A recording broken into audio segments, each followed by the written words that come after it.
2022 में सिर्फ 1.92 करोड़ बच्चे थे, आज सिर्फ 1 करोड़ बच्चे स्कूल जा रहे हैं। ग्राउंड रियलिटी ये है कि छोटी बच्चियों को अब 2 से 3 किलोमीटर दूर स्कूल जाना पड़ रहा है। उत्तर प्रदेश के कई सारे पेरेंट्स के लिए ये एक इम्पॉसिबल चॉइस बन चुकी है। या तो बच्चों को इतना डेंजरस सफ़र करवाओ या फिर उनकी पढ़ाई बिल्कुल बंद करवा दो। जहाँ थ्योरी में 1 किलोमीटर की बात होती है, वहाँ प्रैक्टिकल में 5 से 6 किलोमीटर का सफ़र होता है।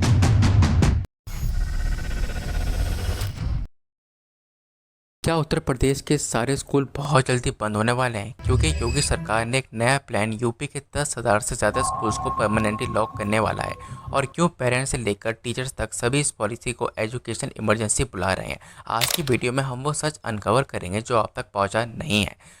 जस्ट इमेजिन करिए कि आपका बच्चा एक छोटे गांव के स्कूल में पढ़ता है। उसमें उस क्लास में 30 से 40 बच्चे हैं। अब सरकार ने सोचा स्कूल बंद करो, बच्चों को दूसरे स्कूल भेजो। लेकिन सवाल ये है, क्या वो दूसरा स्कूल 10 से 15 किलोमीटर दूर होगा? क्या वहाँ जाने की नहीं सुरक्षा होगी? क्या टीचर्स की जॉब्स पर सवाल उठेंगे? और सबसे बड़ा सवाल, क्या पॉलिसी का असली मकसद एजुकेशन सुधारना है या फिर कुछ और? क्योंकि रिपोर्ट्स के मुताबिक इस पॉलिसी के पीछे टीचर शॉर्टेज है, इंफ्रास्ट्रक्चर की कमी है। लेकिन क्या ये सिर्फ एक बहाना है? आज हम इस वीडियो में डीप जाएंगे। हम देखेंगे किस स्कूल को टारगेट किया जा रहा है, हम सुनेंगे पेरेंट्स और टीचर की तभी आवाज़ें, और हम वो डॉक्यूमेंट्स और डाटा आपके सामने पेश करेंगे जिससे आप खुद फैसला कर सकते हैं कि ये पॉलिसी यूपी के बच्चों के फ्यूचर के लिए अच्छी है या फिर एक पॉलिटिकल ड्रामा है। लेकिन सबसे पहले जान लेते हैं कि ये पॉलिसी है क्या। सरकार के हिसाब से स्कूल मर्ज होंगे अगर उसमें 50 से कम बच्चे हैं। नया स्कूल मैक्सिमम 1 किलोमीटर दूर ही होगा। और याद रहे, अगर वहाँ जाने में हाईवे क्रॉस करना पड़ रहा है, नदी पार करनी पड़ रही है या फिर कोई डेंजर है, तो स्कूल मर्ज ही नहीं किया जाएगा। और सरकार के हिसाब से इस चीज़ का फ़ायदा ये है कि इंफ्रास्ट्रक्चर बेहतर होगा। और ये भी वादा है कि जो पुराने स्कूल बिल्डिंग खाली होगी उसमें बंद नहीं किया जाएगा कुछ भी, उसमें आंगनवाड़ी या बाल बतिका बना देंगे। लेकिन क्या ये रूल्स रियलिटी में फॉलो हो रहे हैं? क्या 1 किलोमीटर की दूरी प्रैक्टिकल है? क्या हर जगह आंगनवाड़ी बनेगी? क्योंकि ग्राउंड रिपोर्ट्स कुछ और ही कह रही हैं।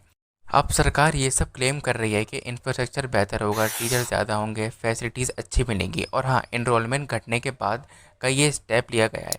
2022 में सिर्फ 1.92 करोड़ बच्चे थे, आज सिर्फ 1 करोड़ बच्चे स्कूल जा रहे हैं। सरकार का कहना यह है कि बड़े सेंट्रलाइज स्कूल बनेंगे जिससे ड्रॉप आउट रेट कम होगा, बच्चों को एक बेहतर मौका मिलेगा। लेकिन यहीं पे सबसे बड़ा सवाल खड़ा होता है, क्या ये प्रोमिस पूरे होंगे? क्या ग्राउंड रियलिटी में टीचर्स आ पाएंगे? क्या फैसिलिटीज़ एक्चुअली में अपग्रेड हो पाएंगी? और सबसे बड़ा पॉइंट, क्या ड्रॉप आउट कम होने के बजाय और बढ़ जाएगा? क्योंकि अगर स्कूल 5 से 10 किलोमीटर दूर होगा और वहाँ जाने के लिए कोई सेफ रास्ता नहीं होगा, तो क्या पेरेंट्स अपने बच्चों को भेजेंगे? इन्हीं सब दिक्कतों की वजह से ओपोजिशन जैसे कि समाजवादी पार्टी सीधा साधा कहती है कि ये एक पॉलिटिकल कॉन्स्पिरेसी है। उनका कहना ये है कि जितने भी रूरल एरियाज जैसे कि गांव है, वहाँ पे दलित, गरीब और बैकवर्ड क्लास लोगों को एजुकेशन से दूर करने के लिए ये पॉलिसी लाई जा रही है, ताकि उनकी आवाज़ कमज़ोर हो जाए और वो पॉलिटिकल वीक बन जाए। जैसे जैसे ये सवाल खड़े होने लगे, लेकिन रूलिंग पार्टी अपने स्टैंड पर खड़ी रही। उनका कहना यह है कि नेशनल एजुकेशन पॉलिसी यानी कि एनईपी की गाइडलाइंस फॉलो कर रहे हैं, और स्टेट्स जैसे कि हिमाचल, गुजरात पहले ही ऐसा कर चुके हैं। तो सच क्या है? क्या ये सच्ची में एजुकेशन रिफॉर्म है या फिर ये एक सोची समझी राजनीति है जिसका मकसद कुछ और ही है? आगे के विजुअल्स आपको हैरान कर देंगे। ग्राउंड रियलिटी ये है कि छोटी बच्चियों को अब 2 से 3 किलोमीटर दूर स्कूल जाना पड़ रहा है। अक्सर बेहतर रोड नहीं है, कहीं नदी पार करनी पड़ती है, कहीं बिजी हाईवे क्रॉस करने पड़ रहे हैं। सोचिए, एक 7 साल के बच्चे की उसकी सेफ्टी का जिम्मा कौन लेगा? उत्तर प्रदेश के कई सारे पेरेंट्स के लिए ये एक इम्पॉसिबल चॉइस बन चुकी है। या तो बच्चों को इतना डेंजरस सफ़र करवाओ या फिर उनकी पढ़ाई बिल्कुल बंद करवा दो। यही वजह है कि ड्रॉप आउट रेट बढ़ने का खतरा बहुत ज़्यादा बढ़ रहा है। टीचर भी बहुत ज़्यादा परेशान है। उनका कहना यह है कि गांव के कनेक्शन टूट जाएंगे, बच्चे दूर होंगे तो उन्हें पढ़ने का जुनून कैसे मेंटेन होगा? अटेंडेंस गिर जाएगी क्योंकि मोटिवेशन नहीं रहेगा। लीगल बैटल भी हुई, मगर इलाहाबाद हाई कोर्ट ने पॉलिसी को अलाउ कर दिया है। लेकिन क्या कोर्ट का फैसला ग्राउंड रियलिटी को बदल देगा? आगे बढ़ने से पहले मैं आपको एक कहानी सुनाता हूँ, एक बच्चे की कहानी, जिससे आप समझ पाएंगे कि ये पॉलिसी कितनी डीप फैमिली को इफ़ेक्ट कर रही है। यह है अमित की कहानी। लखनऊ के एक छोटे से गांव का 8 साल का एक मासूम बच्चा। पहले उसका स्कूल उसके घर से बस 200 मीटर दूर था। उसके लिए ये एक आसान सफ़र था। आज उसी अमित को 2 किलोमीटर का सफ़र तय करना पड़ता है नए स्कूल तक पहुंचने के लिए। और अब उसके पापा को रोज़ अपना काम छोड़कर उसे साइकिल पे बिठाकर स्कूल छोड़ना पड़ता है। लेकिन ऐसा हर रोज़ पॉसिबल नहीं होता, क्योंकि घर चलाने के लिए काम तो करना पड़ेगा ही। इसी वजह से अमित की अटेंडेंस काफ़ी ज़्यादा शॉर्ट होने लगी है। आज उसके परिवार को उसके फ्यूचर की चिंता होने लगी है।